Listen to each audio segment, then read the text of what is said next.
Welcome to Burlap Teachers. Enjoy the video. You're signed in, so start by opening Facebook where you usually watch videos. Once done, choose App or Desktop because the navigation differs slightly. Make sure two-factor authentication is ready if needed.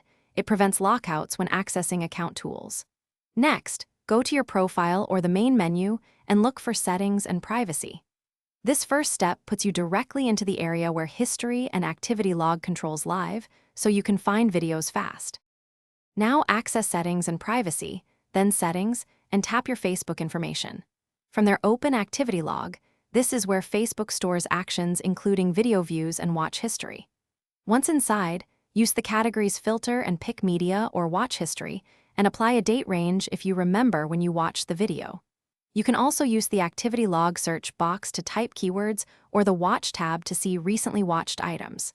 These filters make the more complex search fast and precise.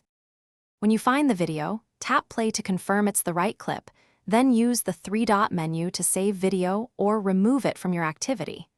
If you want a permanent copy, return to your Facebook information and download your information with the video's box checked. Make sure to clear or manage entries individually if privacy is the concern.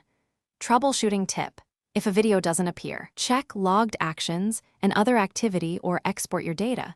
Sometimes views are recorded under slightly different categories. Thanks for watching. Consider subscribing if this video helped you.